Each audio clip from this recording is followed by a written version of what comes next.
மகாபெரிவா திருடிகளே சரணம். நல்லது நடக்கும், நல்லது மட்டுமே நடக்கும். இன்னைக்கு மகாபெரிவாவுடைய நட்சத்திரம் மனுஷ நட்சத்திரம். நிறைய பேர் வந்து மகாபெரிவாவை எப்படி வழிபாடு செய்யணும்னு எங்களுக்கு தெரியலை அப்படின்னு சொல்லி கேட்டிருந்தாங்க. அதுக்கு ஒரு சின்ன விளக்கத்தோடு இன்னைக்கு நம்ம ஒரு இது சொல்லிடுவோம். மகாபெரிவா வந்து ஒரு நாள் ஆந்திரா சைடில் யாத்திரை போயிட்டுருக்காங்க. அப்போ கொஞ்சம் கலப்பாயிடுச்சு. நம்ம இந்த ஒரு சிவன் கோயிலுக்கு போயிட்டு அந்த கோயிலில் கொஞ்சம் ஓய்வெடுப்போம் அப்படின்னு சொல்லிட்டு பெரியவா போகிறாங்க. ஒரு சிவன் கோயிலுக்கு, ஒரு சின்ன கிராமம் அதுன்னு வச்சுக்கோங்களேன். அந்த கோயிலுக்கு போகிறாங்க. போனவுடனே அங்கே இருக்கிற அந்த குருக்கள் வந்து அவசரமாக பெரியவாவை கண்டுபிடிச்சிட்டாங்க. ஆனாலும் கொஞ்சம் அவசரமாகவே வந்து பிரசாதத்தை கொடுத்துட்டு வீட்டுக்கு ஓடுறதுலே இருக்காங்க. அவங்க என்ன அப்படிங்கிறது தெரியல, அவங்களுக்கு ஏதோ பிரச்சனையாக என்னன்னு தெரியல.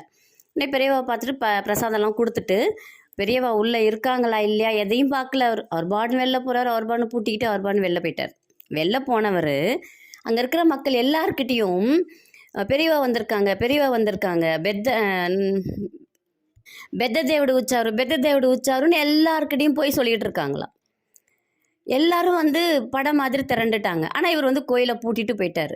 எங்கே போனார் ஏது போனாருன்னு யாருக்கும் தெரில. அந்த ஊர் மக்கள் ஃபுல்லாக எல்லா இடத்துலையும் தேடுறாங்க.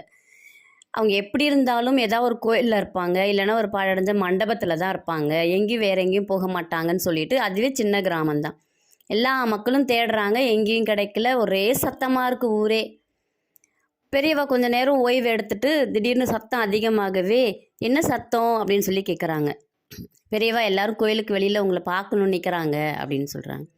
நம்மளை பார்க்கணுன்னா சரி நம்ம போகலாம் வா அப்படின்றாங்க. இந்த சீடர்கள் 4 பேருக்கும் என்ன சொல்கிறதுன்னு தெரியல. ஏன்னா கோயிலை பூட்டிட்டு போயிட்டாங்க, பெரியவான்னு சொல்ல வர்றாங்க. வா பார்த்துக்கலாம் அப்படின்றாங்க.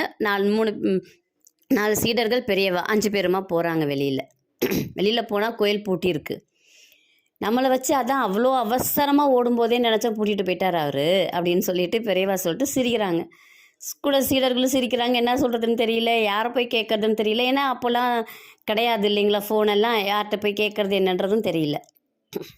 உடனே பெரியவா என்ன சொல்கிறாங்கன்னா, அங்கே மணி மாட்டியிருக்கு பாரு, அந்த கோயில் மணியை அடி, கோயிலில் யாரோ இருக்காங்க அப்படின்ட்டு ஓடி வருவாங்க அப்படின்னு சொல்லிட்டு பெரியவா சொல்கிறாங்க. உடனே ஒரு சீடர் போய் இந்த கோயில் மணியை வேகமாக அடிக்கிறார். உடனே குருக்களை கூப்பிட்றாங்க. எல்லாம் யாரோ உள்ளே வச்சு நீ பூட்டிட்டு வந்துட்ட, யாரோ இருக்காங்க கோயிலில் அப்படின்னு சொல்லிட்டு மக்கள்லாம் சத்தம் போட ஆரம்பிச்சிட்டாங்க. உடனே அந்த குருக்கள் பயந்து போய் கோயிலை திறக்கிறாரு. திறந்தா பெரியவா நின்றுட்டுருக்காரு.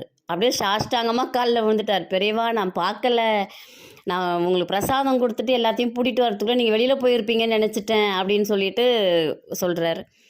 நீ வந்து கடவுளுக்கு நிதானமாக செய்யணும், அவசரமாக செய்யக்கூடாது. உனக்கு ஏதாவது வேலைகள் இருக்கும், இல்லைன்னு நான் சொல்லலை, வேலைகள் இருக்குது அப்படின்னாலும் நீ என்ன செய்யணும், அந்த வேலைக்கு வேற யாரையாவது விடணும், இல்லை இங்கே பூஜை பண்ணுறதுக்கு யாரையாவது விட்டுட்டு உன் வேலையை முடிச்சுட்டு வந்து செய்யணும். மக்கள் கடவுளுக்கு அப்புறம் ஒன்றை தான் நம்புகிறாங்க. நீ தான் அவங்களுக்கு வந்து செஞ்சு கொடுக்குற, அர்ச்சனை பண்ணுற, அபிஷேகம் பண்ணுற, தீபார்த்தனை பண்ணுற, எல்லாமே மக்களுக்கு போய் சேரணும் அப்படிங்கிற இதில் செய்யணும் அப்படின்னு பெரியவா அவருக்கு ஆசி வழங்குறார். அப்புறம் அந்த ஊர் மக்கள் எல்லாம் வந்து பெரியவாவை பார்க்கணும், பெரியவாட்ட ஆசீர்வாதம் வாங்கணுன்னொடனே அப்படியே அங்கே கோயிலில் இருக்கிற படியில் அப்படியே பெரியவா உட்காந்துட்டாங்க. பெரியவா உட்காந்தோன்னே ஒவ்வொருத்தராக வந்து ஒரு 200 பேருக்கிட்ட இருப்பாங்க. எல்லாருக்கும் பெரியவா ஆசி வழங்கினாங்க, விபூதி கொடுத்தாங்க, எல்லாருக்கும் வந்து குங்கும பிரசாதம் கொடுத்தாங்க, எல்லாருக்கும் ஆசி வழங்கினாங்க. அந்த மக்கள் அத்தனை பேருக்குமே பெரியவாவை பார்க்கணுன்ற எண்ணம் இருந்திருக்கு. ஆனால் அவங்க எல்லாராலையும் வந்து காஞ்சி மடத்தில் பார்க்க முடியல, பெரியவா போகிற இடத்துக்கு போய் பார்க்க முடியல.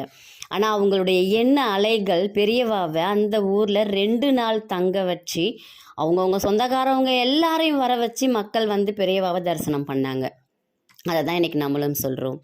இந்த சேனலை நீங்கள் பார்க்குறீங்கனாலே கண்டிப்பாக பெரியவாவுடைய அருள் இல்லாமல் உங்களால் பார்க்க முடியாது. பெரியவாவுடைய அருள் இருக்கிறதுனால தான் பெரியவாவை பற்றி சொல்கிறத கேட்க உங்களுக்கு முடியுது. அதனால் நீங்கள் வியாழக்கிழமை காலையில் பெரியவாவுக்கு உங்களால் என்ன முடியுமோ அதை செய்து வைத்து, இல்லை 2 வாழைப்பழம் பால் மட்டும் கூட நீங்கள் வைத்து 108 தடவை பெரியவாவுடைய காயத்ரி மந்திரம் சொல்ல முடிஞ்சால் சொல்லுங்கள். இல்லையா மகா பெரியவா துணைன்னு சொல்லிவிட்டு மல்லிகைப்பூவோ இல்லை அட்சதையோ இல்லை உங்ககிட்ட என்ன இருக்கோ அதை வச்சு நீங்கள் செய்யுங்க. பெரியவா கண்டிப்பாக உங்களுக்கு அனுகிரகம் பண்ணுவாங்க. பெரியவாவுடைய அனுகிரகம் நமக்கு கிடைச்சிடுச்சு அப்படின்னா உலகத்தில் வேறு எதுவுமே நமக்கு தேவையில்லை. பெரியவா நமக்கு கடவுளுக்கு கடவுளாகவும் பெரியவா நமக்கு ஒரு வழிகாட்டியாகவும் இருப்பாங்க.